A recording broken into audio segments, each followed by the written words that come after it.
Олар баланы экспертизаға алып кетеміз деді. Біз айттық, экспертизаға бермейміз, баланы осы жерден үйге алып кетеміз дедік. Вскрытие жасап тастай ма деген ойымыз ғой жаңағы. Алланың алдынан қалай кетті.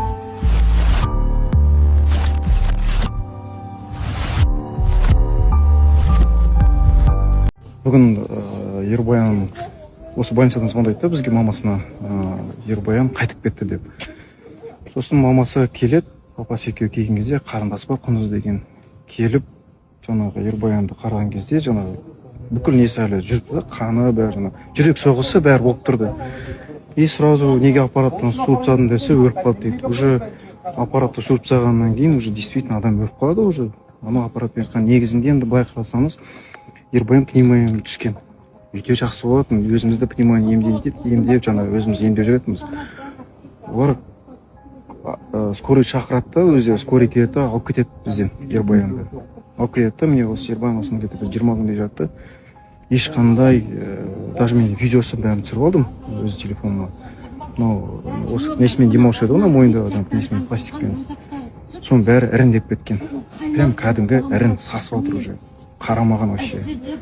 И содан инфекция кеткен ғой, көрдіңіз, уже осложнение болды, не болды, и олар уже өздері несін еткеннен кейін әдейі специальный аппарат сөндіріп тастады деп ойлаймын енді. Потому что мен келген кезде денесі әлі жып-жылы болып тұрды. Енді қазір көріп отырсыздар, ешқандай баланы бермей жатыр да, мамасы ешқандай рұқсат беріп жатқан жоқ. Соның өзінде де Алматыда сондай оқиға болды, естідіңіздер, білесіздер. Өздері жаңағы больницаға алып кетті, басына операция жасады, бала комадан шыққан кезде. Мне кажется, сондай жағдайда болды да. Баланы экспертизаға алып кетеміз деді. Біз айттық, экспертизаға бермейміз, баланы осы жерден үйге алып кетеміз деді. Вскрытие жасап тастай ма деген ойымыз ғой жаңағы. Біз істің барлығынан сөздің ішіне келіп бас тартамыз. Неге десеңіздер, ешқандай шындық ашылмайды. Енді көрдіңіздер ғой, ағамыздың халі өте бір сондай дәрменсіз халде, өкініш бар, жылағысы келіп тұрғаны көрініп тұр. Енді менің айтайын дегенім, жалпы Ербаянның әкесіне, отбасына, менің ойымша бүкіл қазақ халқы қолдау береді, көмектеседі. Ағамызға айтарым, істі соңына дейін апарыңыз. Ініміздің әруағының разылығы үшін дейміз ба, енді өзі білет, әрине өзі білет, артық айтуға біздің ешқандай хақымыз жоқ, бірақ істі соңына дейін апарса, мен ойымша бүкіл қазақ халқы қолдайды, шындық ашылу керек. Жазалылар ең қорқыныштысы қазір бостандықта тайраңдап жүр.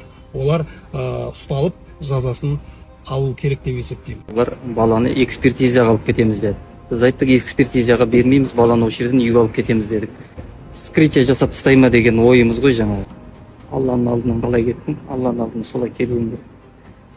Сондықтан сол өзі 12 мүшесі су қалпысымен жібергіміз келеді. Басшыларыма, біреулері сол жаңағы мән-жайдың бәрін түсіндіріп, мен сіздерге жаңағы өзімнің уәдемді беремін. Балаңызды ешкім кескізбейді. Бараны қазір моргқа апарды. Больница уже шығарып тастады.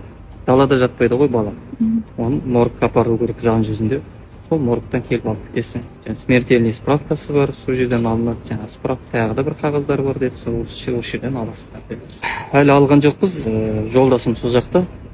Сонда қазір күтіп отыр. Біз істің барлығынан сөздің ішіне келіп бас тартып отырмыз. Неге десеңіздер, ешқандай шындық ашылмайды. Данный пациент 26 мая 2026 года был доставлен к нам скорой медицинской помощью в крайне тяжелом состоянии, в стадии клинической декомпенсации основного заболевания, это травматической болезни головного мозга.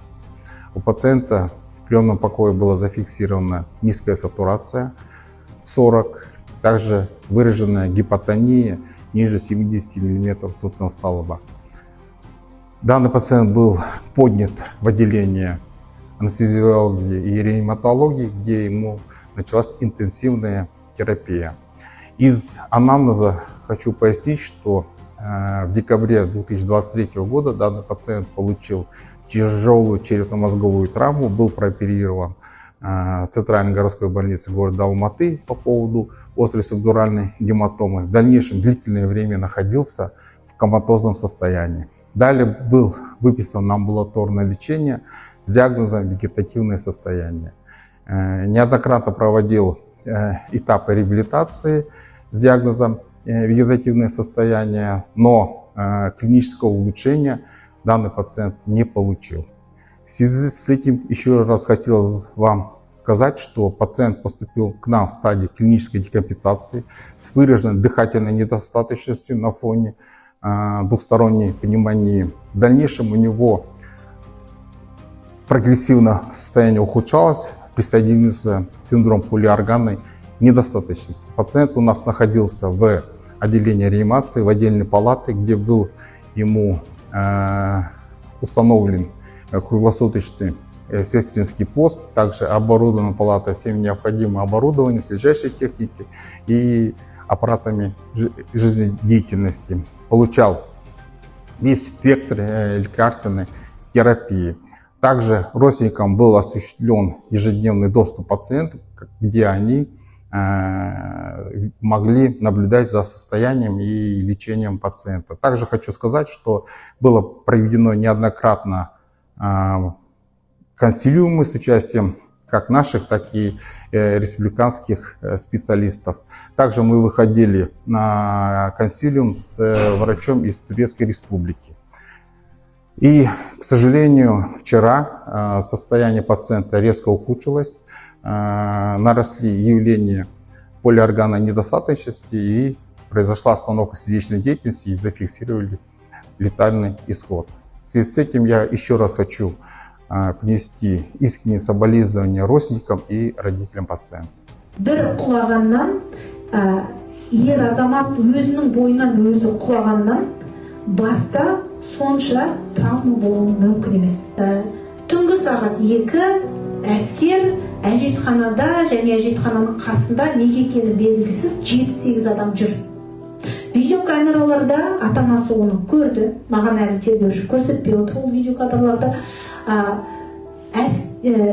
Солдаттар ішінде бір сержант отырады, тағы бір әскери отырады. Солдаттар 1 минут сайын, 2 минут сайын әжетханаға кіреді, шығады. Кейбірі мұрнынан қан ағып, мұрнын басып шығады. Ербаянға қатысты жағдай орын алғаннан кейін Ербаянды қан күйіне сол әжетханадан шығарып алып кеткеннен кейін неге екені белгісіз бір сержант қолында белгікпен шығады сол жерден. Ең болмағанда осы видеокадрлардың бәрін көре тұрып, Ербаянға қатысты медициналық жарақаттардың бәрін көре тұрып, әскерилердің істі өзі құлады деп тоқтатып тастағаны бізге күмән ұялатады.